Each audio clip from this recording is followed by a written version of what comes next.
Welcome back, Days of Our Lives fans. Salem is trembling once again, and the week kicks off with a day of fiery confrontations, painful confessions, and unexpected twists that will shake families to their very core. On Monday, August 25th, Brady Black faces off with Kristen DiMera behind prison bars. Marlena Evans takes on the impossible task of soothing a shattered Rachel Black. And across town, Chad DiMera begins to connect dangerous dots, while Gwen von Leuschner and Leo Stark reignite their complicated rivalry. This isn't just another day in Salem.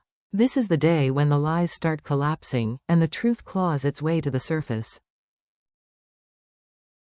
The clang of metal bars echoes through the Salem Police Department as Kristen DiMera sits inside her cell, her designer jacket replaced with an orange jumpsuit that screams of defeat. Yet even here, behind cold steel and concrete, her eyes still carry that familiar glint of defiance, until Brady Black storms in. He slams the door shut behind him, his voice sharp enough to slice through the tension. "Why, Kristen? Why confess now? What game are you playing this time?" His fury isn't just about the confession. It's about years of betrayal, manipulation, and heartbreak. For Brady, this feels like yet another DiMera trick.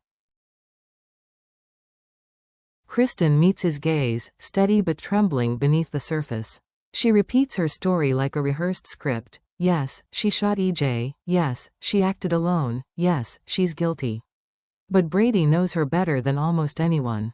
He sees the cracks. The way her fingers fidget when she insists she's at peace. The way her eyes shift, as though she's carrying a secret so heavy it could crush her.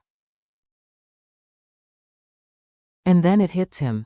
This isn't about Kristen saving herself, it's about Rachel. Brady realizes that she's shouldering a burden that doesn't belong to her, twisting her reputation into an unredeemable mess if it means protecting her daughter. The revelation makes his anger burn hotter.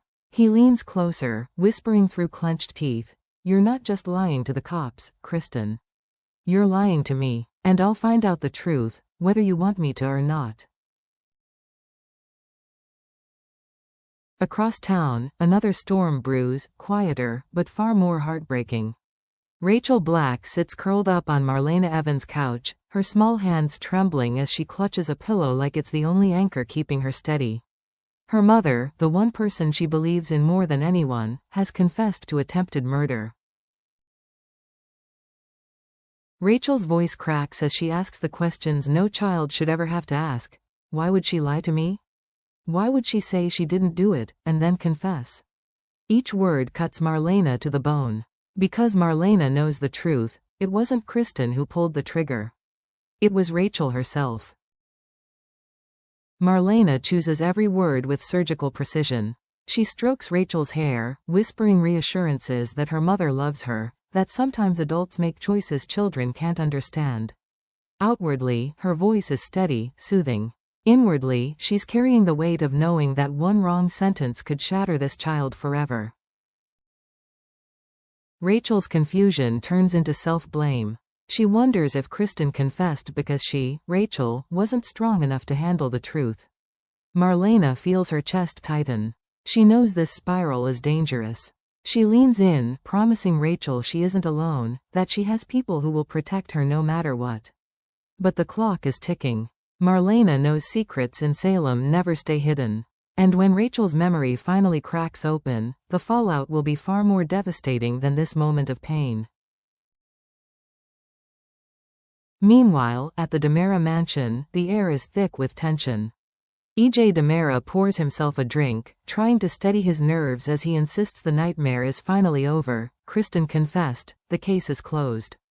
But Chad DiMera doesn't buy a word of it. He studies his brother with narrowed eyes, his instincts gnawing at him. Kristen doesn't just surrender. Not without leverage. Not without a plan. The timing, the delivery, the sheer neatness of her confession, it reeks of manipulation. Chad presses EJ with pointed questions, his voice calm but edged with suspicion. Why would Kristen suddenly fold? What aren't you telling me, EJ? EJ bristles, his words defensive, his tone sharp. He claims Rachel is uninvolved, that this is all Kristen's doing.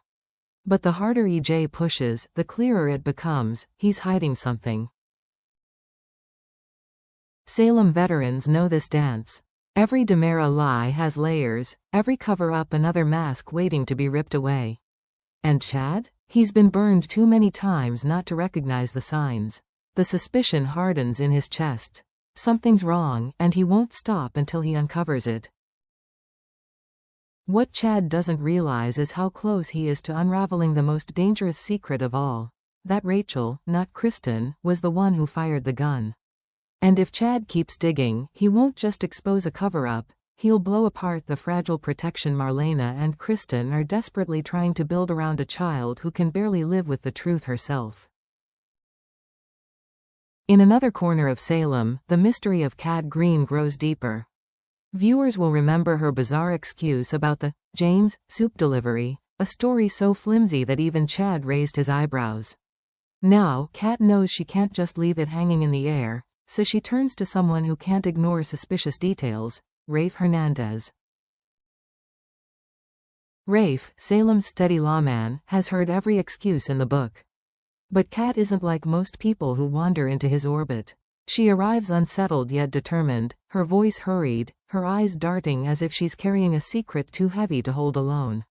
She insists her James' explanation was misunderstood, that Chad overreacted, but Rafe isn't buying it. His instincts scream that there's more to this story, much more. For Kat, this isn't just idle gossip. She's tied to something larger, a secret that could connect to the DiMera trial, the Titan fallout, or perhaps something darker altogether. And Rafe? He's not letting this go.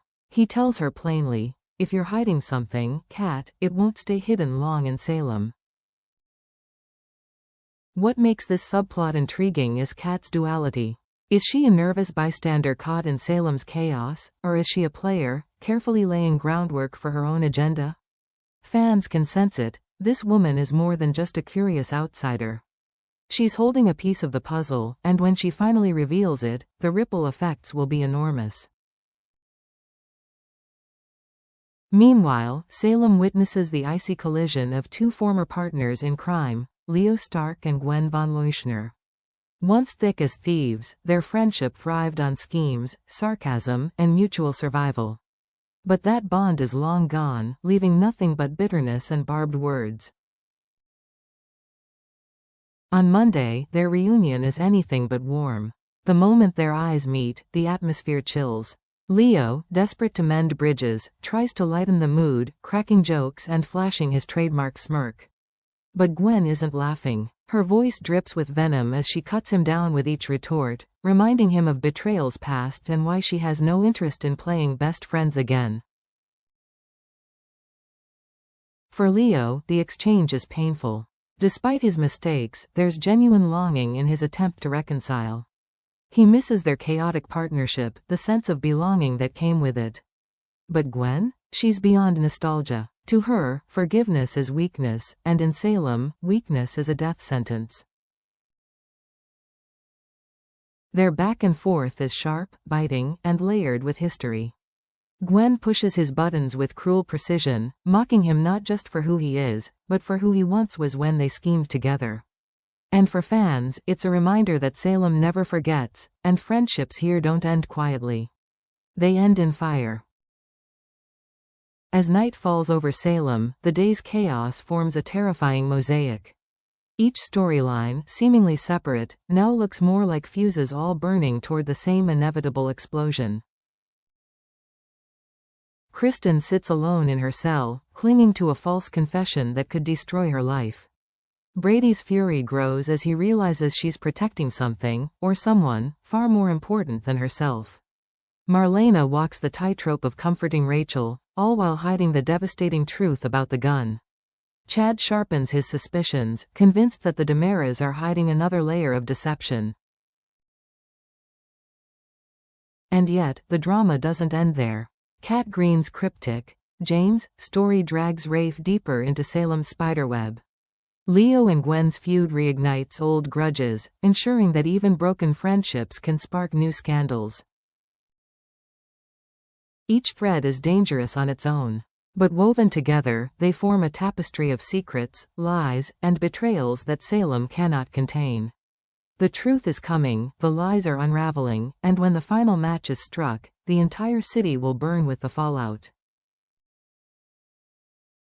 Because in Salem, nothing happens in isolation. Every whisper echoes, every secret bleeds into another. And this Monday proves it more than ever. The lives of Kristen, Brady, Rachel, Chad, Kat, Rafe, Leo, and Gwen aren't just colliding. They're crashing into one another, setting the stage for Salem's next great implosion. So, fans, what will happen next? Will Brady finally crack Kristen's mask and expose the truth? Will Marlena's careful balance hold, or will Rachel's guilt destroy her from the inside out? Can Chad uncover the real story before it's too late? And will Gwen's cruel games with Leo set off a chain reaction that nobody sees coming? One thing is certain. Salem isn't slowing down. Monday's episode promises heartbreak, betrayal, and the kind of drama only days of our lives can deliver. Stay tuned, because the truth is coming, and when it does, it won't just hurt. It will destroy.